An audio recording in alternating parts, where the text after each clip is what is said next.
you. Okay, so I'll move on to the land acknowledgement. We work, study, and live in a region south of the Fraser Valley,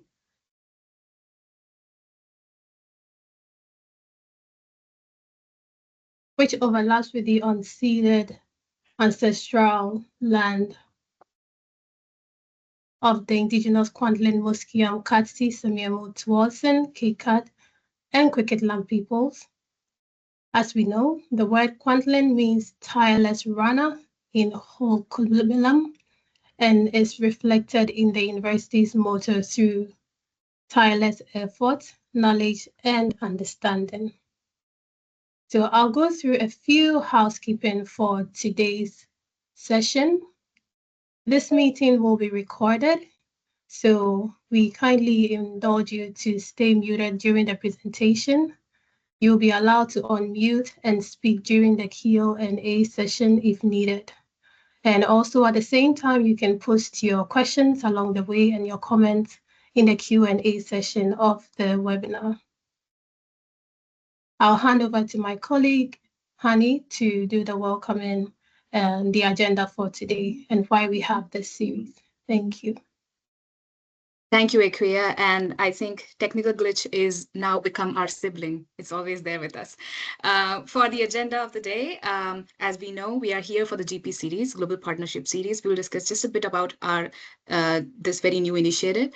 And today we have very special guest lecturers, speakers here, both Corrie and Andrew, who will be talking about academics without borders. So we'll go through their experiences and their sharings, and then soon after we'll have a Q&A, and that would be the agenda for the day. So just to start, why the GP series? Well, the idea behind GP series was to build shared understanding of internationalization. It is also a platform where people can come together, share their experiences, exchange ideas, and also get to know more about global engagement across KPU. And the focus is on collaboration and conversation. And as part of that, we started in October, and here we are with a third GP series on the way, and really proud to see it growing. And yes, as we go ahead, we'll explore more about the entire opportunities that we have. Now, just to say who we are, well, meet the team, these beautiful ladies here. That's our global partnership team who help you with the global engagement and internationalization projects and strategies here. What we do on the campus and beyond our expertise here is that we focus on various projects that help KPU's internationalization strategy. And we do have a lot of projects as part of that. As we can move to the next slide. And as you can see, there are different areas like we focus on short-term programs, COIL, field schools, development projects, and faculty mobility and student mobility, out of which we are today focusing on faculty mobility. And as part of that, I would like to welcome Yelena to speak more about today's session and how we have been collaborating with AWB to enhance more of this opportunity for our faculty. Thank you. Thank you, Hani, and good afternoon, everyone. My name is Jelena, and I'm a manager of international projects and partnerships at our Global Partnerships Office. KPU is a member of the Academics Without Borders, and that's a global network focused on collaboration, leadership, equity. Now, what that means for KPU faculty staff is that you get access and opportunities to engage in international programs, professional development, and global partnerships through the network. Our Global Partnerships Office is the main contact, and what we do is we try to promote all AWB opportunities through Today at KPU, through SharePoint, our Global Partnerships channels as well. This is one of the opportunities where we wanted you to hear more about Academics Without Borders, and it's my pleasure to introduce Corrie Young. She's been with Academics Without Borders since 2010, and she has served as Associate Executive Director since 2014. She is really the person who knows AWB inside and out, so from the programs to the partnerships and the global impact. So I have to tell you that we are very fortunate to have her with us today, and I'm happy to pass the mic over to Corrie. Terrific. Thank you so much. I really appreciate the invitation and getting to speak to you today. That's us. You can go right into the next slide, please. Academics Without Borders works specifically with higher education institutions, universities, colleges, technical training institutions. We are unique in focusing entirely on higher education, which has been neglected by the development aid community in favor of other needs, such as primary education and healthcare. But as you all know, university and college programs are complementary in educating the local teachers, health workers, and leaders needed to support these other vital needs of communities. Next slide, please. Our projects are across disciplines and academic support services and administrative functions and involve everything from curriculum and content development and revision, pedagogical transformation, skills development in online teaching, research training, etc. Next slide, please. The demand aspect is vital to project success. Because AWB projects are centered around academic cooperation and volunteerism, not a traditional funding model, we know that when our partners request a project, it is because they recognize the need within their own institutions. Faculty members at our partner institutions are often overloaded with responsibilities for teaching, administration, and research. We know that they are the ones to best identify what they need in order to build and sustain their own programming. AWB's role is to coordinate the academic expertise that our partners need to fulfill their own aims and objectives. Next slide, please. Projects are both online and mixed delivery. Where projects involve travel, AWB covers volunteer expenses. Partner institutions provide faculty time and equipment and must have the necessary human and financial resources to ensure that the project outcomes will be sustained following project objectives. Next slide, please. This is a sampling of AWB projects, just to give an idea of the range. Prior to March 2020, all AWB projects involved international travel. For about 2.5 years, we could not send volunteers to project locations, so we had to adapt our mode of delivery. We have found that many things can be done well by remote collaboration, and even in cases where volunteers do still travel, we ensure that as much that can be done by remote collaboration is done by remote collaboration, and that the time the volunteers spend on the ground with our partners is really tightly focused on what is best done through interpersonal collaboration. Next slide, please. Jelena alluded to this, but these are some of the benefits of KPU's membership in AWB. We have 2 calls for proposals to our network institutions every year, in February and in October. And that's an opportunity for faculty members at our network institutions to introduce potential projects to AWB. And if anyone would like more information on that process, I'd be happy to speak to you individually. We also more commonly recruit through specific projects that our partners have developed and sought our direct assistance with. And Andrew, who you'll meet later, will tell you specifically about his work on one of those projects. Next slide, please. That's all from me. I am happy to answer any questions in this session, but also I'd be more than happy to arrange to meet with any interested faculty or staff members to speak more about specific work that we do and specific ways to get involved. Thank you very much. And thank you, Corrie. And I'm sure that our faculty will have a lot of questions, especially about February 1st deadline for projects that they might like to submit. Now, I would like to introduce Dr. Andrew Dean. He was born in Malaysia and raised in Canada, and he has studied and worked in universities across the country. He brings a strong research background, and he also held senior academic leadership roles, and he continues to be a strong champion of international research and education.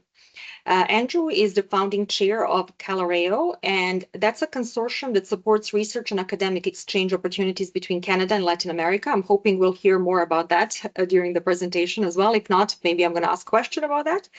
And we are very grateful to have Andrew taking the time today to join us and share his experience with Academics Without Borders.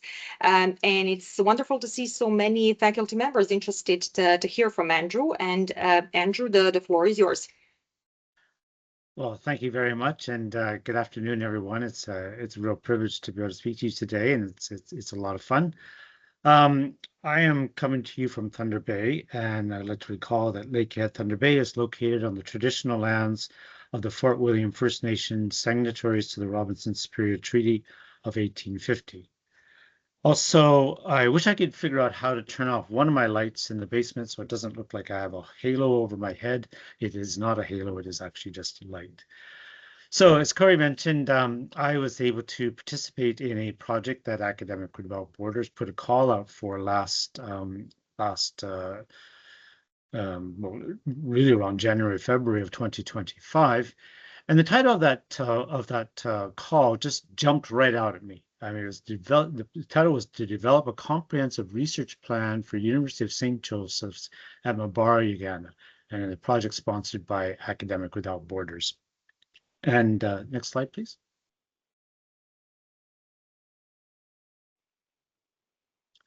So, I was introduced, maybe go back a bit. Go back. Okay, I was introduced earlier, but this is just a very, very brief bio here. I am a professor of mathematics at Lakehead University. Previously, I was the Dean of Science at Bishop's University in Quebec, also Dean of Arts and Science at Nipissing University, and then Dean of Science at Lakehead University. I moved into the role of Research and Innovation Vice President in 2014, and kind of, I would say, retired now as of the end of August. So I'm on my administrative leave or administrative sabbatical.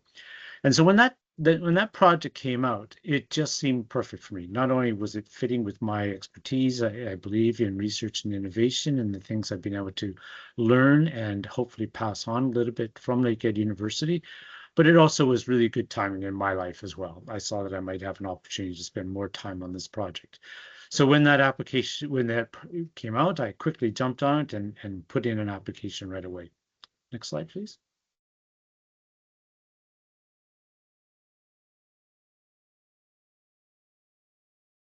So we joined Academic Without Borders in 2024, and partially we joined it because I knew some people at the organization. I was understanding what they did and felt really that their mission was very, very strong. Also, Lakehead University has a very strong internationalization profile, and I thought for a number of our faculty, this would be a great opportunity to extend our research needs and also our educational needs. So as mentioned, in February 2025, AWD issued a call for volunteers to help this University of St. Joseph's at Mbarara develop a research plan. And again, my experience in research administration and international research development, we do a lot with international research at the university, and the timing really aligned well with my role.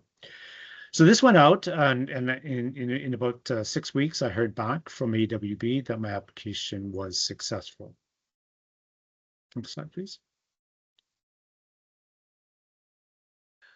So what was the goals? The goals was, as mentioned before, was to develop a research plan for USJM. But it was also to provide a document that's going to accompany their submission as this university to the Higher Education Council of Uganda for full accreditation as a degree granting university. So the university became under a license to operate and actually to admit students back in 2018, but they need to present a number of documentations to the Higher Education Council to show that they really should be able to do this without having to be on a preliminary license. And one of those documents, besides things like a strategic plan and academic plan, is a research plan. So once I saw what the goals was of this, and that I think we can maybe help here, we began the project. So under the guidance of AWB, we met virtually for the next 3 months. We met every 2 weeks, and I must admit, I was really impressed with how AWB kept us on track and said, you will meet on these times, even if you're busy, because otherwise we know that things aren't going to get done. So we reviewed the project, we reviewed lots of documents and developed preliminary draft. Now, it was 7 hours difference between Uganda and Thunder Bay. So we had to really think about the timing that we were going to have this happening at. But after a while, it was determined that we could only do so much online, and there was still a lot that needed to be found out. So it was determined that I should visit USJM to meet the stakeholders and really to better understand the university and the education system and the country itself.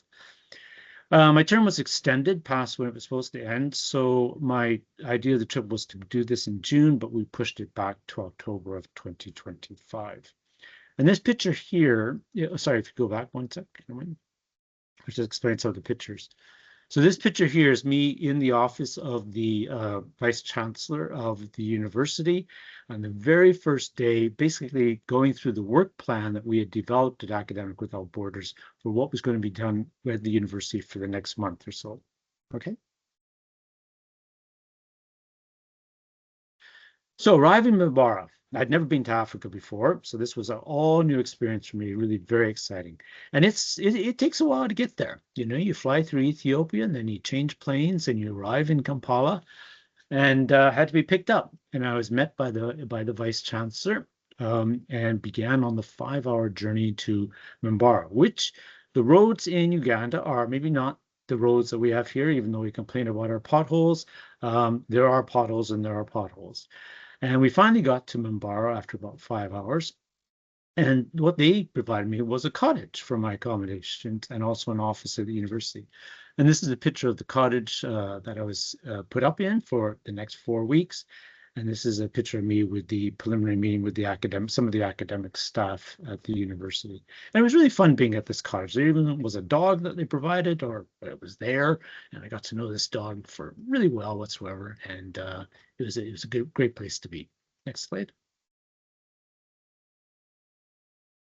So we talked about the value of being in person. So prior to Mbarara, we developed a detailed work plan. This was very important to know what we were going there and to be focused. But when I was there, we had over 20 meetings, and each one of these included some one-on-ones and focus group sessions. Each time I was learning more and more about the university and more about what they actually wanted and could actually do. They also, when they came out with the work plan, the people at Mbarara threw in, well, he'll give 2 guest lectures. I wasn't expecting that, but actually was very pleased to do that. So I gave 1 guest lecture to about 80 undergraduate students and another guest lecture to academic staff. And the picture at the bottom is some of the students after the talk, and the picture at the top is some of the academic staff. And being there in person was really essential to fully understand the university, and in particular, this is a very, very Catholic-based university, and what was the influence of the Catholic Church. My hosts were fantastic. They were really welcoming, never left me alone, but also were not overbearing, and really were just there and happy to have me there and really worked hard with me. Funding infrastructure and growing pains are a major issue. And that was something that really hit home with me completely. What exactly is life like at this university and in Uganda as well? But significant enthusiasm and drive were driving this project along. Next slide. So outcomes and reflections. I presented a substantial draft of the research plan to USJM at the conclusion of the trip, and now we're refining it for its final submission. And here again is a picture of me with some of the staff on the very last day. The research plan is ambitious, but I also think it's realistic. And that last part is very important to point out, that realism of what can be achieved at this time at this university was really emphasized by me coming there in person and meeting with the people. This was my first trip to Africa to send. There were many surprises. Each day was really interesting and exciting. I felt a little bit guilty because I said, you know, am I going to be there just for work? So initially I said, is there any opportunity to also engage in some other things? And said, of course, we would fully expect our volunteers to find some time either on the weekends or at the end of the trips to do some of the things that they want to do. So I was able to go off and trek with the mountain gorillas in Uganda. And also one of my other passions, they put me into touch with people to play some golf. I do miss the weather. I was crossed the equator 6 times while I was there. The temperature never changed from 27 or 28, but it is the rainforest, and I learned that that means there's lots of rain. Next one. So working with Academic Without Borders, it was a wonderful, fulfilling experience, including a lot of work, but encouraged to have fun, as I mentioned before. This organization was amazing to work with. And I cannot say that enough. They facilitated meetings every 2 weeks to keep the project on top. They also arranged for all the details of the trip. So safety training, travel arrangements, medical attention, vaccine, finances, visas, etc. The staff that worked there were incredible, and any question I had whatsoever was answered very, very, very quickly and very professionally. Volunteering with AJ was really worthwhile. I was able to contribute to the goals of the university, which made me feel very fulfilled, but I hope also helped them a lot. And I look forward to future opportunity to work with AEWB. This was the final day when I said headed off. These are some people who helped me out through the whole trip whatsoever. They made me a visiting professor for the next year, and I really enjoyed my time there, but also felt that it was something that really made me feel worthwhile and was helping out. Next slide. I don't know if there are any more slides. Thank you. And if you have any questions whatsoever, if we don't answer them today, please don't hesitate to send me an email. I can tell you more about the experience whatsoever and just what it meant and how to go about it. And that's my email address there. Okay.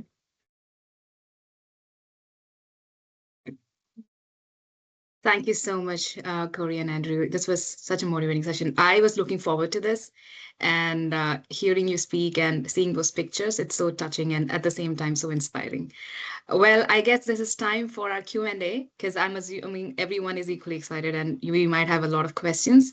If not many, at least there are some, I guess. So this is your time. You can pose your questions in the chat or in our Q&A section, as you can see, or you also have the option to unmute and ask them directly. So the floor is yours, and anyone who feels to go forward can go ahead. And I guess we also have some questions that we've already received.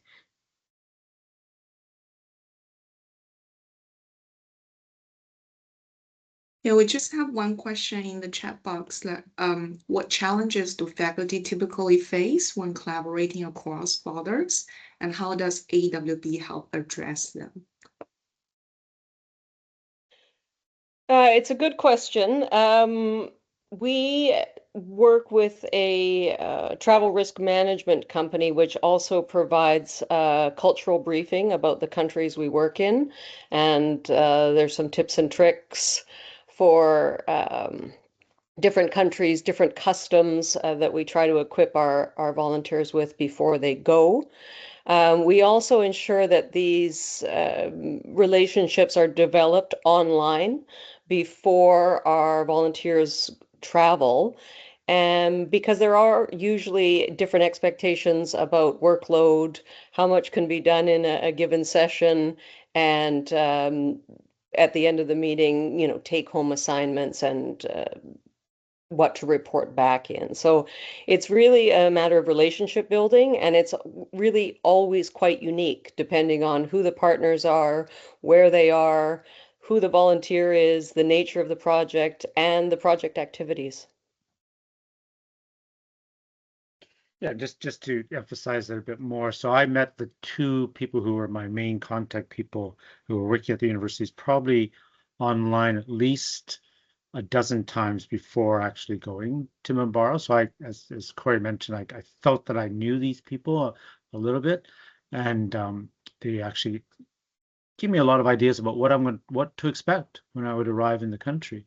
And then the different training that AWB gave beforehand about what the countries are like, where to look for information from the government of Canada, etc., and to make sure that all this training was actually done really made me know a lot more about the country and a lot more about where I was going as well beforehand. So I felt very well prepared in that sense. Thank you. Thank you for sharing. We do have another question here. So what types of programs or projects have been most successful in enhancing teaching capacity abroad? So let me tell you about Kenya. So we do a lot of pedagogical training and a lot of teaching and learning projects. I mentioned Kenya because we're working there a lot right now, because the government of Kenya has decided that by 2029, all universities will be moving forward with a competency-based curriculum approach. Now, this decision was implemented and universities were informed after the fact. And many faculty at some of these institutions have never heard of competency-based curriculum. Certainly, their content and curriculum is not designed around that idea, and they have never been particularly inclined towards student-centered learning. So a repeated request that we have been getting since this change was implemented was to work with universities in Kenya to assist them to change their entire pedagogical approach and curriculum and content towards this competency-based curriculum. The projects are successful when the universities and colleges that we're working with truly understand the need for the transition they're asking for. We found that in some institutions, when there's a top-down approach to you will do this, it becomes less successful. However, working with the volunteers, understanding it from a teaching and learning perspective, from a student perspective, really assists them to understand why the transitions are happening and allows for buy-in. Because obviously it's not easy. As you would know, if somebody came in and told you to change your entire curriculum and content and teaching style, it would be a rupture. And so many institutions and faculty members are doing their best to address that rupture. And this is an area where AWB has what I like to call a lot of repeat business. Thank you, Corrie. We do have another question. I guess it's for Andrew. So what was your personal learning and development from your time in Uganda? Well, one thing I learned personally, and this is not necessarily directly related to the project, was to be a bit more of a patient person. I don't know if that really makes sense, but a lot of things in Uganda don't quite work the same way they work in Canada. So you might not have running water one day, you might not have electricity working one day, you might not have internet working one day. And I would initially kind of run around saying these things have to be fixed in order for me to be happy here. And then I soon realized that no, they don't have to be fixed. They will get done. They will be fixed when they're fixed. And by the end of it, I know it's worn off a little bit, stuff come back, but I really think I came back at the end of it just being a little bit more patient and realistic and understanding that in some sense we live in a very privileged part of the world, and not everybody's like this whatsoever. It also made me realize just how important education is to parts of the world and to different parts of the world.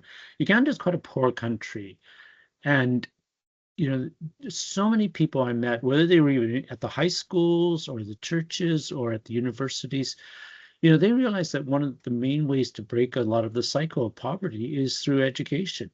So, where sometimes I think we might take education for granted in Canada, and it's something we just should always have at a certain level.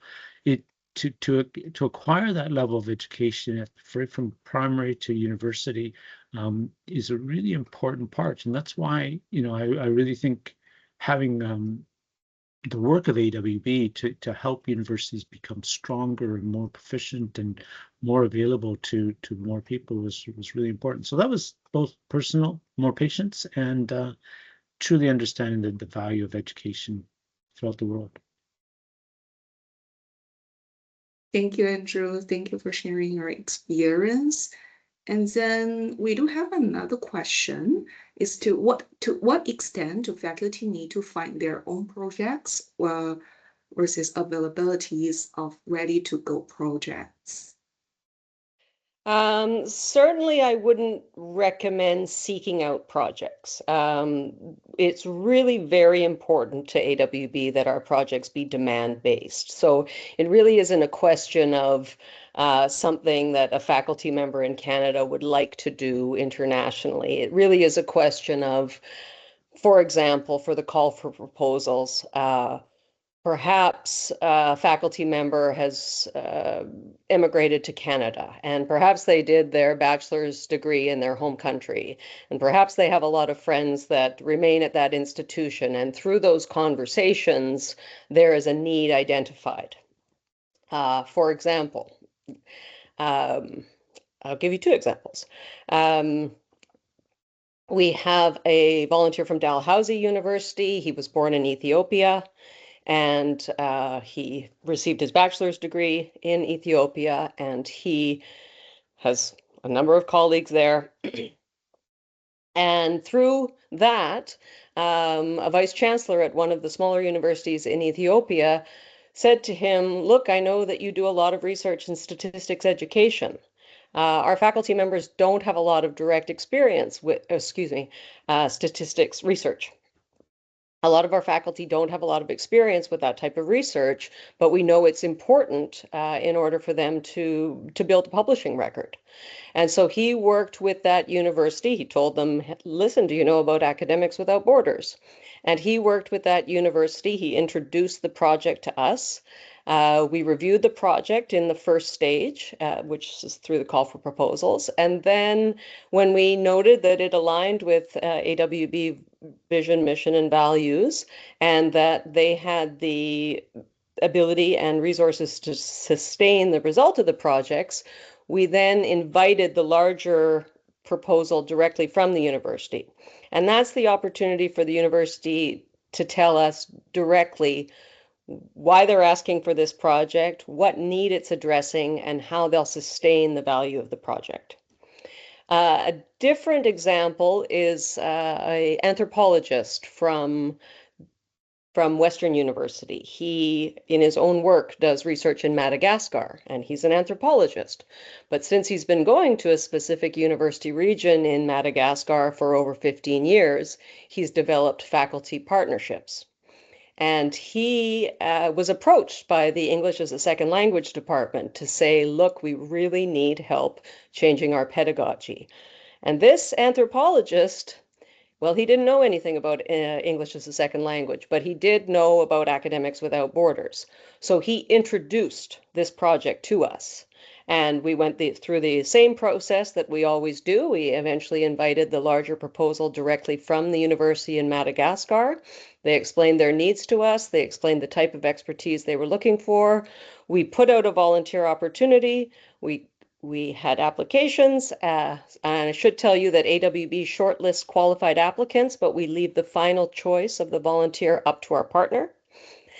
And eventually we got a faculty member from the University of Calgary who worked with them to develop pedagogical upgrades towards their English as a second language department. And he was actually supposed to go to Madagascar earlier this year, but you may have heard there was a coup, and the government of Canada withdrew their, they advised against travel. And so we are now waiting for a time when it will be safe and effective for him to go and do the on-site activities of that project.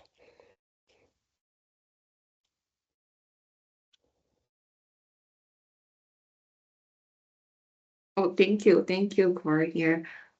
So I guess what I see another question posting out in the chat is for Andrew. So what has been the most unexpected professional benefit excuse me, you gain from volunteering with AWB?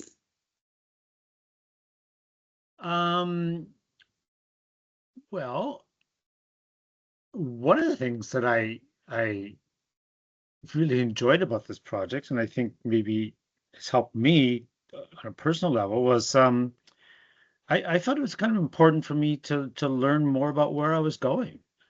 I didn't want to just show up in Uganda not having any concept of the history of the country or the different governance and political things.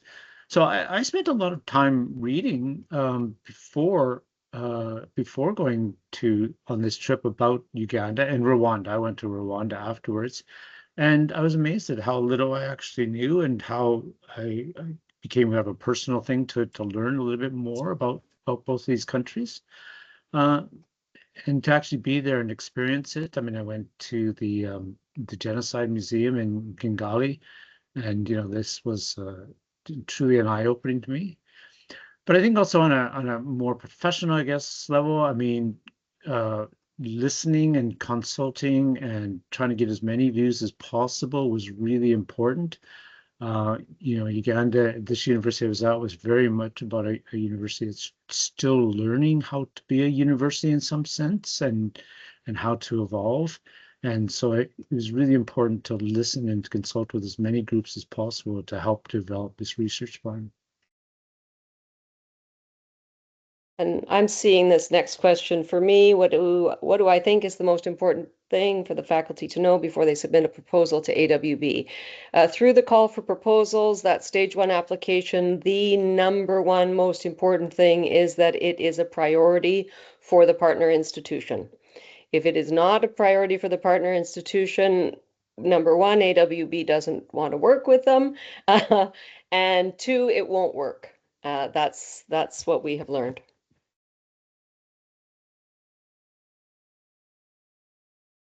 What's the process? Oh, thank you. This is a good one. Yes. Sheila, you can send, no, Shayla, excuse me.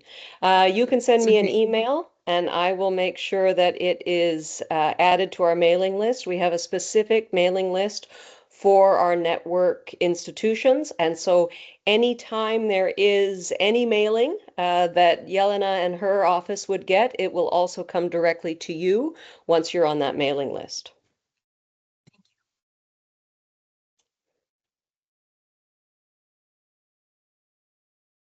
That's right.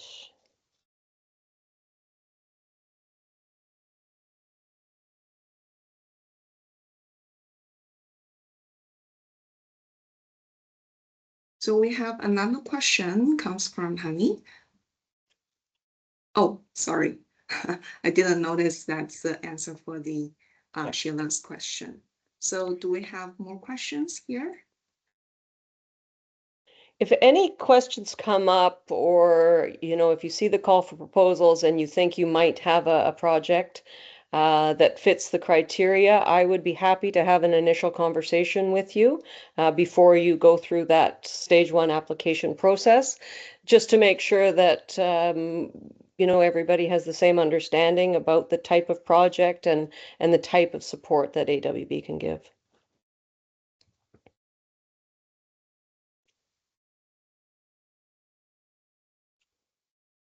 Okay, looks like we still have Nancy typing. So Corrie, what are the biggest challenge that AWB is facing in our current world? Yeah, it's tough. We're all facing challenges. Funding really is our biggest challenge. It is difficult in the operating environment of higher education in Canada, as you all know, obviously, but also with the folding of USAID. There are so many worthwhile projects and initiatives all across the globe that have become unviable due to lack of funding. So that's probably our biggest challenge now. But also, we were talking in a meeting just the other day of volunteer safety, and we, as Andrew said, we do a lot to ensure that volunteers feel safe and secure before they go and while they're on assignment. But with the ever-changing geopolitical situation, it becomes fairly nerve-wracking. For example, we didn't have anybody in Venezuela airspace when they closed it, but we had a couple of volunteers in the airspace 2 months earlier. So we just have to be really cognizant of the ever-changing environment.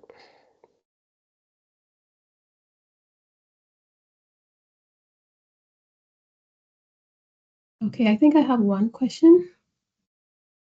Yes, is there any or are there any outstanding projects that maybe you would want our faculty to take note or keen interest in?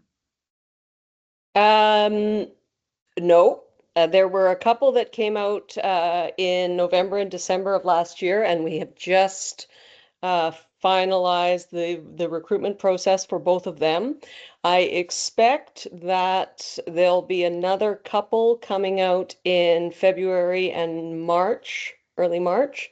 And so I would suggest if people are interested that they sign up for the mailing list. And so if it happens to be in your area of interest, then you can apply directly.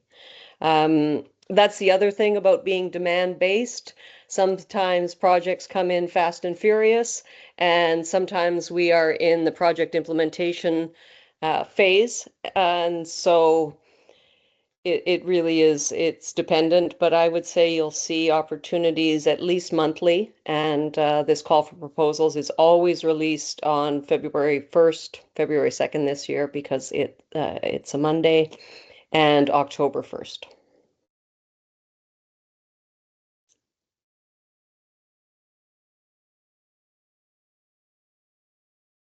Thank you very much. Okay, I think we don't have any further questions. Thank you so much, Corrie and Andrew, for sharing your experiences with us, for making time to join this series and answer any questions our faculty have. In case they come back with further questions after this series, I hope we can reach out to you to help them out. Everyone, if you have any questions about the AWB, in case you forgot, in case you missed Corrie's email, feel free to reach out to us. You know, our email, global.partnerships@kpu.ca. Our lovely global development coordinators will reach out and send you the recording, send you the slides. Honey, did we want to say anything else about the next series?